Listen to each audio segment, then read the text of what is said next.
Thanks for clicking on this video. Be sure to subscribe and click the bell icon and turn on all notifications to keep up to date with the latest information and discussions. Things are about to get a little bit dicey and slicey. Hey guys, MasakoX here. Today we're going back to a tale that has truly grasped one of the biggest tropes that has ever come out in the world of what-ifery on the MasakoX channel. You know, embracing the whole idea about how one person could easily become a completely different person over time. So what better idea to explore this notion than to do something about one of the creations that was specifically made to off Son Goku. Today, we are continuing the story of Dr. Gero's most destructive creation. Gero's magnum opus has now been turned into an innocent bug boy, who has become even more innocent than ever before. That is until a certain Demon King came around. Yes, it's time for some What If Cell turned good. Now, at the beginning of every single video on this series, I actually have to really preface something that is quite important. We have to disclose that the Cell that you see in this story isn't the same Cell that fought in the Cell games. This is a different version. This Cell, now renamed Android 21 by Bulma because the Android 21 that you probably know hadn't come around yet, is the embryonic one that we see in the present timeline. You know, the one that future Trunks and Krillin off in the original story. With a little bit of tweaking thanks to Bulma, 21 has become a potential candidate for the Z Fighters and an incredibly strong ally. That is, if anyone in the Z Fighters would actually get around to trusting him properly. In the last episode, Mystic Gohan, oh so mystic, don't worry, we'll call him Ultimate Gohan from now on. He basically showed up to give 17, 18, and 21 some time to try and regroup and figure something out, but we all know how that goes in the original story, and including here, I'm afraid. Sure enough, all the foreshadowing was true, because Ultimate Gohan is once again absorbed into Super Buu because of his overconfidence. Oh, sorry, I meant overconfidence. Bit of a Freudian slip there. Now being able to sense all of this happen, the androids, including 21, realize that the plan that they were trying to formulate has to be really good. They have to do something incredibly drastic, something that they hoped that they wouldn't have to do. And it was something that 21 was destined to do whether he liked it or not.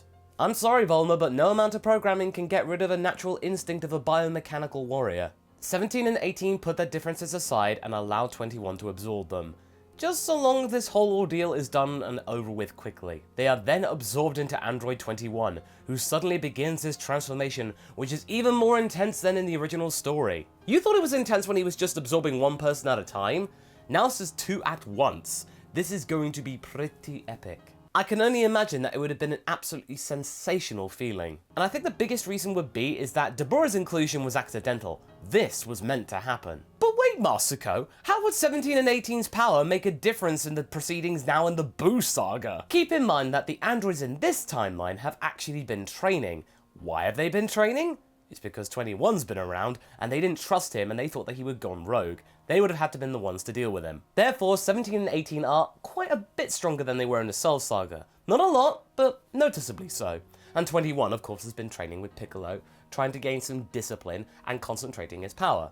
He was already kind of a strong boy, but, you know, getting the training, getting Dabura, and now 17 and 18, yeah, he's a big strong boy. All of these stackable buffs, 21 is not only strong, but he's pretty lucky. All of the remaining fighters, as well as the divine beings that are around, feel an absolutely incredible surge of power coming from the planet Earth. And thus, Perfect 21 is born, and Super Buu is very keen to try out this next challenger, having absorbed Ultimate Gohan and gotten yet even more Saiyan pride. After Gohan's absorption, Buu didn't really think there was anyone powerful enough to even give him somewhat of a proper challenge. In fact, this all provides an absolutely overwhelmingly compelling distraction for Goku and Vegito to do their thing with King Yama and Fortune Teller Baba in order to convince them to give Vegeta a pass down to Earth. And of course, like in the original, the Elder Kai gives Goku his essence, and therefore he is actually brought back to life as well. With Perfect 21 bearing down on him, Super Buu embraces the challenge because he has something up his sleeve. Ultimate Gohan was not only powerful, but he was also incredibly smart, because he could sense that Perfect 21's power may be absolutely great, but there's something odd about it. It's a bit unruly and ungainly. Like, 21's not used to having this power yet, and therefore, Boo could have the upper hand. If he can get this done quickly, then it may be over before anyone else could ever have predicted it. Sure enough, 21 is a little bit unsure about what to do with all of this new power, because remember when Dabura was drunk by 21? It took him a little bit of time to acclimatize. Same thing here, but even more pronounced. So Boo's just knocking him around, despite being the weaker one. But sure enough, thanks to all of the Saiyan DNA inside of 21, he's able to learn as he fights. After a few punches and after a few dodges, 21 is slowly getting the upper hand. Meanwhile, inside 21's body, 17 and 18 are giving guidelines to try and help 21 focus and concentrate based on their training. And actually, this is providing a very deep and meaningful insight for the two siblings. They are seeing a 21 who has always been genuinely trying to actually get together with everyone and to actually, be a part of the team. What he was saying, he meant it. However, there is one thing that 21 had been keeping a secret from everybody, and it's about to rear its ugly demonic head. Dabura, having sensed that all of this was going down, locked himself away inside 21's mind, trying to not arouse suspicion.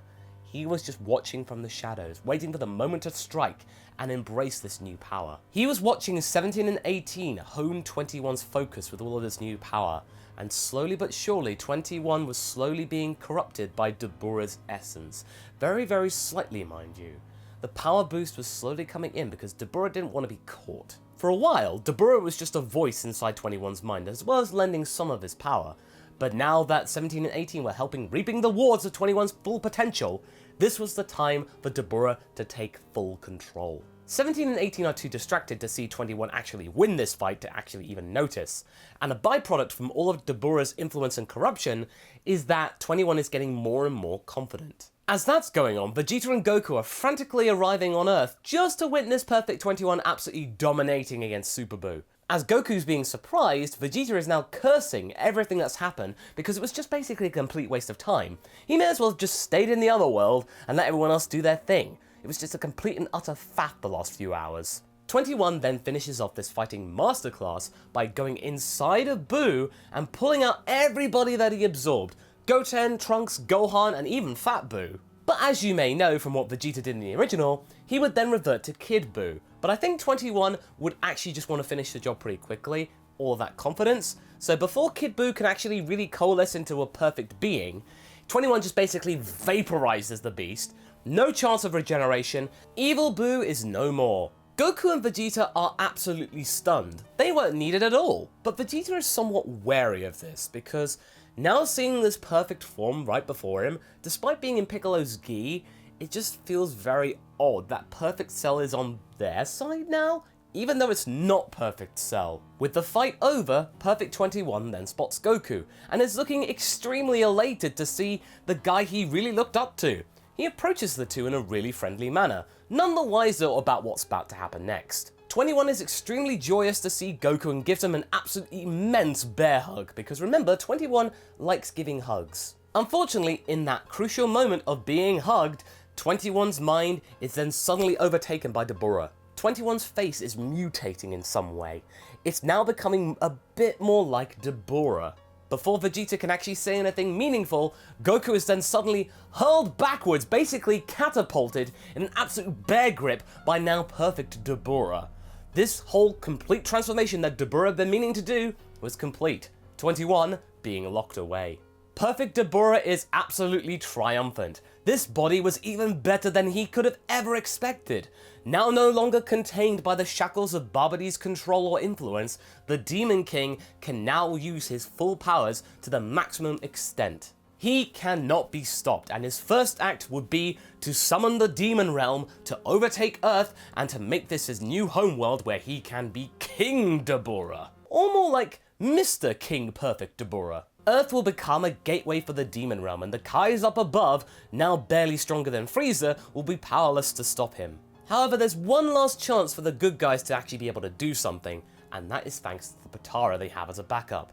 Goku and Vegeta reluctantly, fuse into Vegito, and one last fight begins. Unlike Super Boo in the original, Perfect Dabura is actually quite a bit of a challenge for Super Vegito. You know the whole transformation that came around when basically Vegeta was playing? Yeah, there's no playing around this time. And although Vegito does still have the upper hand, it's very much like the whole situation with Blue Vegito and Zamasu. It's much closer. Meanwhile, deep inside Perfect Dabura's body, 21's essence is desperately trying to regain control. He is thrashing about, trying to regain the influence of his own body, but it's utterly hopeless in his mind. He is distraught. He knew he shouldn't have drunk Dabura. He should have just tried to escape and get some help. No, he had to rely on his base instincts, and look where that got him. Inside his own body, and now completely out of control. Unable to free himself, he cries out to anyone that could hear him that yes, they were right all along. He is a monster. Jiro should have never created him. He never deserved to have been born. This is just going on for minutes and minutes, and he thinks that no one's listening.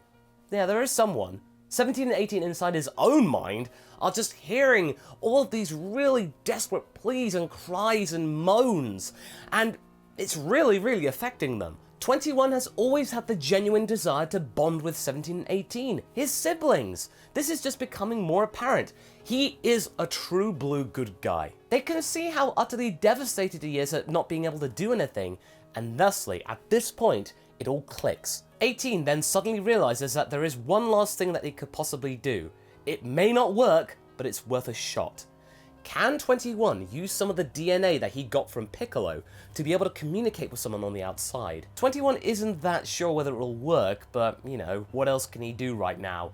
Using telepathy, he is able to contact the outside world. Using his strongest connection, 21 connects to Piccolo and then asks him to relay a message to Krillin to do something that might tip the balance in their favour. And since Dabura is now really obsessed with trying to make Earth his new home and then also fighting Super Vegetto, he is too busy and distracted to notice this telecommunication happening within his own body. Meanwhile, it seems like Vegito is about to win the battle, but Dabura has an ace up his sleeve.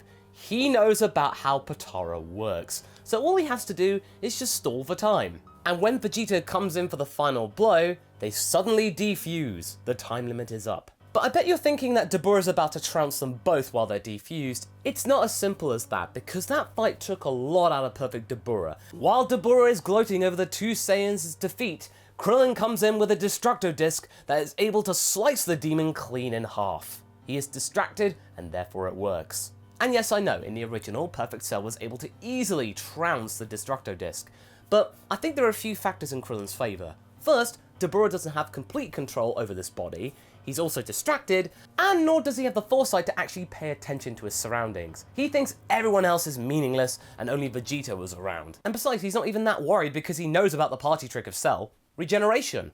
All he has to do is just grow a new pair of legs. He regenerates and the legs that were before remain motionless. Or so you think. They start to twitch. That's right, it's 21. His essence, including his nucleus, remained intact. He was able to escape the body of Dabura and then embrace the new legs. He did not skip leg day. And even though 21 no longer has the power boost of Dabura, he still has 17 and 18 inside of him. Everyone around him, including Goku and Vegeta, suddenly just aim a massive blast Kamehameha, which then vaporizes Perfect Dabura, including his own nucleus, and the day is done. After all of that's done, everyone, including 17 and 18, are resurrected thanks to the Earth Dragon Balls. 21 finally gets embraced into the Z-Fighters proper, and he then goes off to train with his siblings. Not only that, but thanks to the pleas of Mr. Satan, they are also able to grant the wish that nobody remembers Majin Buu being a bad guy. Along with that, they include Perfect Cell's memories, so that means no one remembers Cell, so therefore, 21 is able to roam around the Earth as he pleases. And I get the feeling that 21 would then go on to befriend Majin Buu, seeing him as a really good sparring partner. Piccolo is extremely proud about his latest pupil, and Earth is safe once again. And I think that's where we're going to leave things for right now. So what do you guys think? Did you like this part of the story? Do you think Dabura will still have some kind of influence on Perfect 21? Leave a comment below, and let's get this discussion going. Anyway, I hope you enjoyed this video. Until the next one, be sure to like and subscribe. Catch you later!